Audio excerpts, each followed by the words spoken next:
العاشرة تماما بتوقيت أسمرة. إلى حضراتكم نشرة أخبار هذا المساء مستهلة إياها بالعناوين. إصابة 20 مواطن بفيروس كورونا اليوم. مصنع زائر للأقمشة يعمل لمنتجات منافسة.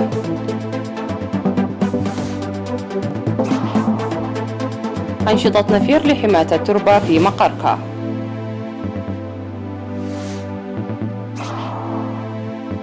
إفريقيا الوسطى تقول إن القوات قتلت 44 متمردا في هجوم مضاد.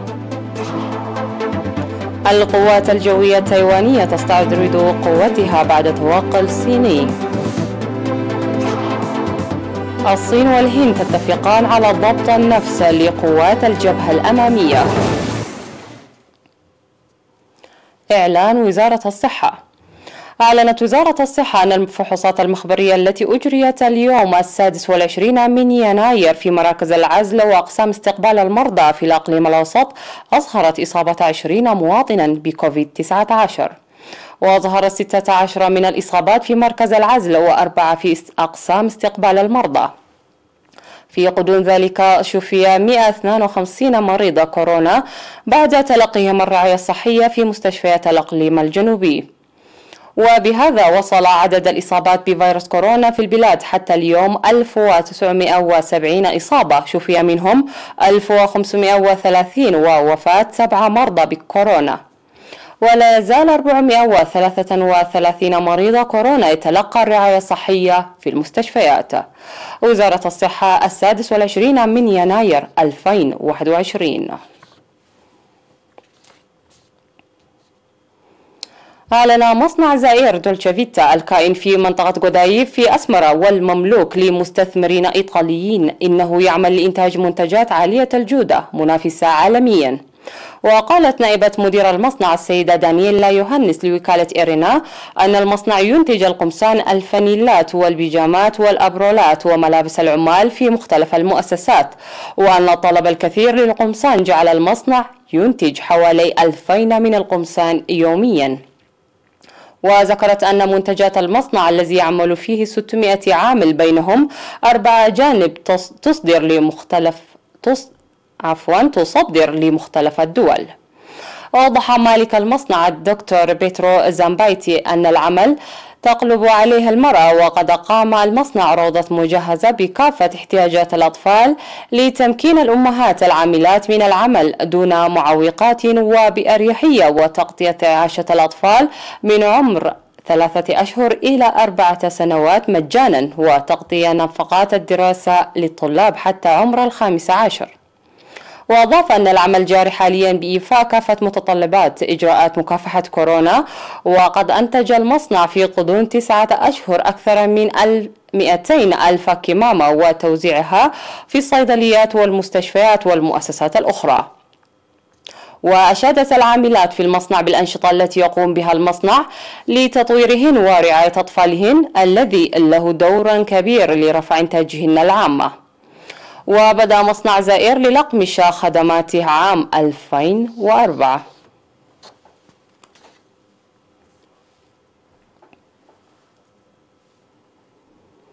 دعا مسؤول مكافحة الحرائق في الأقليم الأوسط العقيد عند برهان تولي المواطنين لتوخي الحيطة والحذر ونبذ الإهمال لمكافحة حوادث الحرائق.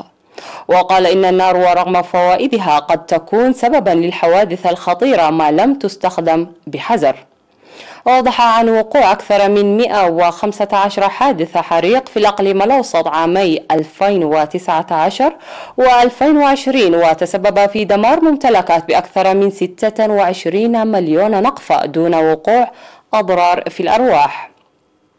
وذكر أن أغلب حوادث الحرائق كانت في المنازل ومتاجر الأقمشة وغيرها، والسبب الأساسي جركانات الجاز وأنابيب الغاز المسربة وأسلاك الكهرباء القديمة وترك النار دون إطفاؤها، داعيا إصلاح خطوط الكهرباء بالفنيين فقط.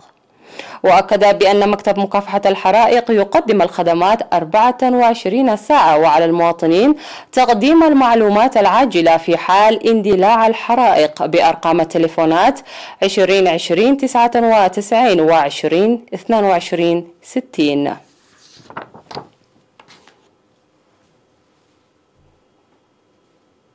يقوم سكان ضاحية مقركا في مديرية اللقو عن سبب إصلاح مجاري المياه في الموقع المقرر بناء السد عليه. وأوضح مدير الضاحية السيد أنقسوم أسملاش اكتمال دراسة وخطة بناء السد، ويجري العمل بالنفير لبناء المدرجات والحواجز على موقع السد بالعمل 3 أيام في الأسبوع. وقال مسؤول وزارة الزراعة في المديرية السيد زكرياس برخة أب إن بناء السد يهدف توفير مياه الشرب والسقي، مشيدا بمبادرة سكان مقركا. وأوضح مدير مديرية لقو عنسبة السيد أبراهام حقوس خلال لقائه السكان أن إصلاح مساقط المياه يضمن سلامة السد المزمع تشييده، مؤكدا تعاون إدارة المديرية معهم في الأعمال التي يقومون بها.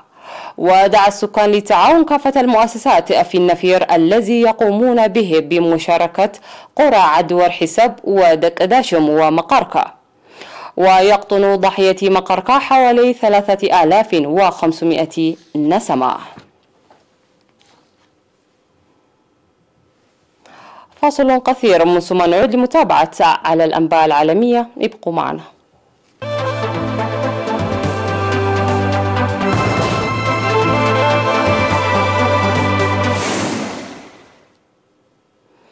أهلا بكم من جديد. قالت الحكومة إن قوات جمهورية أفريقيا الوسطى قتلت 44 من مقاتلي المتمردين المشاركين في مسعى لتطويق العاصمة بانجي والإطاحة بالرئيس المعاد انتخابي حديثا فاستين أرشانغ. جانبا إلى جنب مع القوات المتحالفة، شن جيش جمهورية أفريقيا الوسطى هجوما على قرية بويالي على بعد حوالي 90 كيلومترا من العاصمة دون وقوع إصابات في الجانب الحكومي، و44 قتيلا حسب بيان للحكومة. وقال المتحدث باسم الحكومة أنجي ماكسيم لوكالة الأنباء الفرنسية إن القوات الحكومية عادت للهجوم. وشن المتمردون الذين يسيطرون على حوالي ثلث البلاد هجوما قبل أسبوع من الانتخابات الرئاسية في 27 من ديسمبر في محاولة لمحاصرة بانجي وتنفيذ عدة هجمات على الطرق السريعة والوطنية.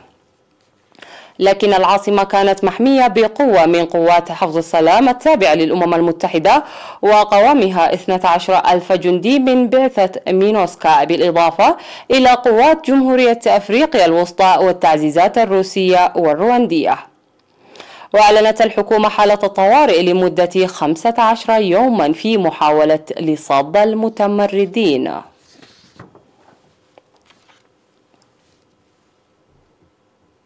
حلقت طائرات القوات الجوية التايوانية في السماء في تدريب يحاكي الحرب، مستعرضة قوتها واستعدادها بعد أن اخترقت عشرات الطائرات الصينية منطقة الدفاع الجوي للجزيرة مطلع الأسبوع.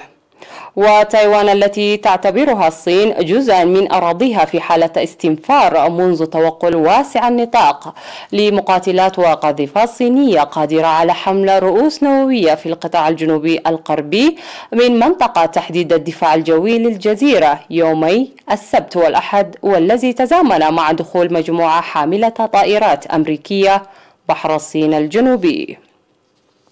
وعادة ما ترسل القاعدة الجوية في مدينة تاينان بجنوب تايوان الطائرات لاعتراض القوات الجوية الصينية.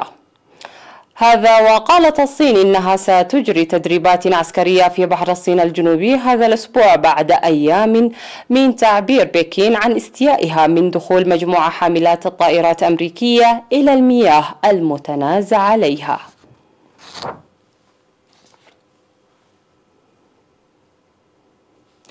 اتفقت الصين والهند على مواصلة جهودهما الفعالة لضمان ضبط النفس لقوات الجبهة الأمامية، وذلك خلال الجولة التاسعة من الاجتماعات الثنائية على مستوى قادة الفيالق التي عقدت في الجانب الصيني من نقطة مولدو تشوشل الحدودية.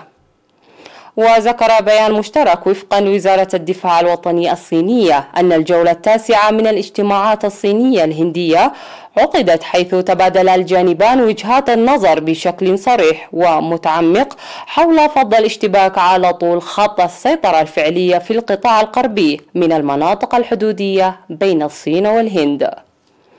واتفق الجانبان كذلك على مواصلة جهودهما الفعالة لضمان ضبط النفس لقوات الجبهة الأمامية وتحقيق الاستقرار والسيطرة على الوضع على طول خط السيطرة الفعلية في القطاع الغربي من الحدود الصينية الهندية والحفاظ على السلام والهدوء بشكل مشترك.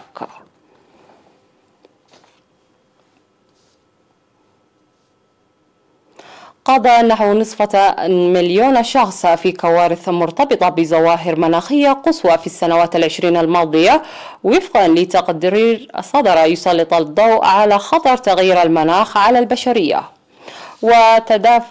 وتدفع أكثر الدول فقرا الثمن البشري الأكبر لهذه الظواهر ومنها العواصف والفيضانات وموجات الحر المسجلة بين العامين 2000 و 2019 من قبل منظمة جيرمان واتش غير الحكومية.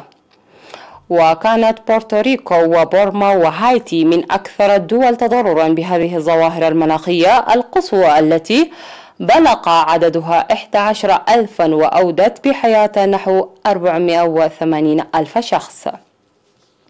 ومع الحد من انبعاثات غازات الدفيئة يعد تكييف من تأثيرات تغيير المناخ أحد ركائز اتفاق باريس الذي يهدف إلى حصر الاحترار بأقل من درجتين مئويتين أو حتى 1.5 درجة مقارنة بعصر ما قبل الثورة الصناعية.